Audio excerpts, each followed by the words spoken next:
Hello, my name is Polly Bryant, and I'll be talking today about the Tlingit people. I'll be discussing their history along with their various social structures. The social structures, interactions, and expectations within a culture are fundamental building blocks of any people group. Today, I'll begin by providing context for the Tlingit people through exploration of their history, along with various aspects of their society, followed by a discussion on their various influential social structures, such as moieties, assigned gender roles, their social hierarchy, marriages, and potlatches. The Tlingit people are a hunter-gatherer society, which is made fairly easy in this particular geographical location by an abundance of fish and wildlife. They historically occupy the southeastern Alaskan Panhandle, which you see there on the picture on the right. It's an area between the Portland Canal and the present-day border of Alaska and British Columbia. That photo on the left is a photo that I took myself. I live in this particular area in a place called Haines, and it is beautiful, as you can see. So that is where the Tlingits historically have occupied. A little bit about their history. The exact timeline and origin of the Tlingit people is primarily speculative, but it is estimated that the tribe may have originated as long as 11,000 years ago. A little bit on their more recent history. The Russians arrived in Alaska in 1741. They were met by considerable resistance from the Tlingit people, who are one of the first Alaska Native peoples that the Russians interacted with. The Tlingit people were actually able to resist them for a time, but were eventually defeated, and the Russians were able to continue on their way. All right, we will begin now with discussion on moieties, which is the first of several social structures that I will be discussing today. Moieties were the most distinctive and perhaps widespread stratification methods within the culture. There are three main moieties: the eagle, raven, and the wolf. The eagle and the raven being the dominant moieties. They mainly impacted the marriage culture, which I will discuss in a little bit more detail later, with the individuals marrying between tribes. These moieties did not exist as a divisive force. They didn't exist or operate together politically or socially. Moieties were more of a way to regulate interactions and relationships. For example, when an individual dies, the opposite moiety was responsible for taking care of the dead. I will also be describing that in a little more detail later.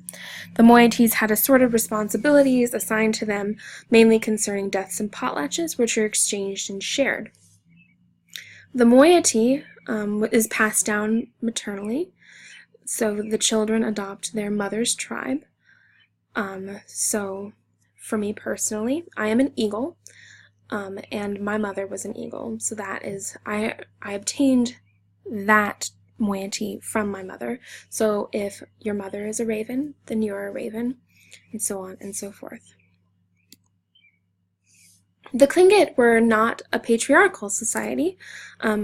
As I just said, women were the carriers of the family name and could historically also become clan leaders as well as the men. There were, however, expectations and duties expected of each gender. Men were expected to be mainly the hunters and the fishermen, so they would leave the home and go catch salmon or hunt for moose, different things like that. They were also craftsmen. They would carve canoes, and they would build longhouses, which were the dwellings in which the Tlingit people lived. The women were expected to help process and care for the fish and the meat that came back with the men. They were expected to participate in gathering resources such as berries or shellfish, and also to take care of the home and family. It should be noted that both the men and the women could participate in carving, rituals, and artwork. The social hierarchy consisted of three main groups: the nobility, the commoners, and the slaves. Authority and rank were determined by wealth. Within the family, a chief was an individual with inherent power given to them primarily according to their age. The oldest individual within a family, either male or female, was given the authority over the family. Villages then were made up of families, each with their own chief, with the most powerful of those village chiefs being the leader of the entire village. In addition to expectations that you marry outside of your own moiety, within the marriage culture, there were also expectations regarding marrying within your own class. Marriages between common people differed in intention and practice, along with extravagance, from that of the nobility. A sort of typically historic thing is that marriages between nobility were often chosen for the purpose of achieving furthered status, so they were more intentional. So these were more stringently practiced only between individuals of equal status, whereas within the marriages of common people, that could be a little bit more stretched. That rule could be bent more often because the social classes were a little bit less stringently kept within the common people. Potlatches. The word potlatch can be loosely translated to give, according to local language usage. These feasts were often a result of several different occasions, including the dedication of houses, totem pole raising, and, as stated previously, funerals. The potlatch was sort of the culmination of the funeral rites. It was a way to repay the opposite moiety, who was responsible for the funeral happenings of a past member, for their contributions after that individual's death. So the opposite moiety takes responsibility for rebuilding the house, for taking care of the body and all of that stuff, and then the moiety of the past person would then sort of take responsibility for the culmination of the funeral rites, being the potlatch, sort of as a repayment to the opposite moiety. So another example of that give and take. A fascinating aspect of potlatches is that they actually have the potential to leave the host or hostess destitute, but the resulting status and the attention received from hosting a successful and extravagant potluck were seen as well worth the sacrifice. So that's something to note in connection with the definite emphasis on community and a little bit on status and on obligatory giving too. There's a definite sense of obligation there.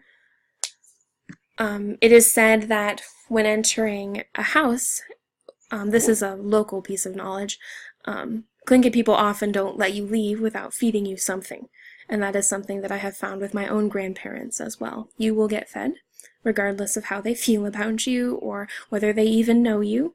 It's just a part of the Tlingit culture which has survived, sort of as a micro example of the mindset behind potlatches and the potential resulting destitution. So, sort of to wrap this all up and to present you with kind of the overall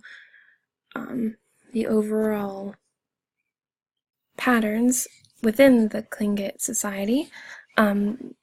The moiety is an excellent example of the culture of that community and cooperation.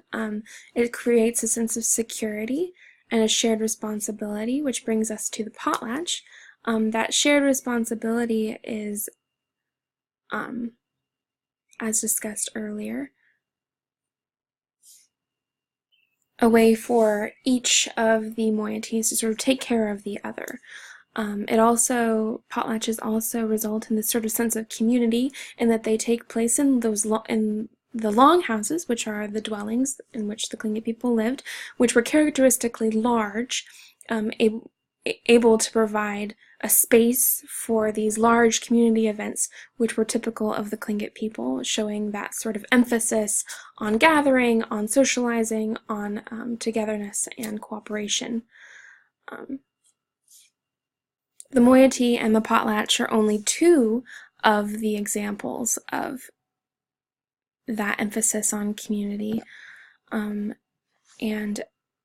that sort of brings us to my conclusion, which is that though things have changed since those historic times, the process of marriage, along with the function of potlatches, has changed and evolved over time.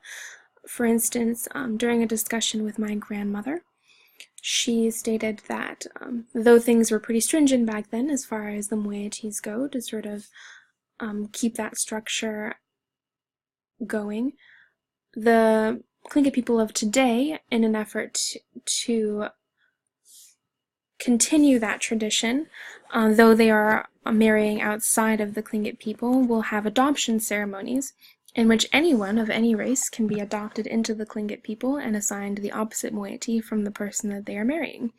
So that has definitely changed and evolved as far as today in modernity.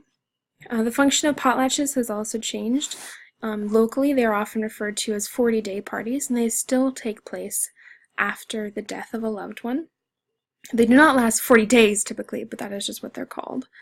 And that culture has changed a little bit as well. There's a little bit less emphasis on the opposite moiety doing this and the moiety of the deceased doing this, but it still functions as a way to gather, to socialize, to achieve that togetherness, and to celebrate the life of the person who has passed.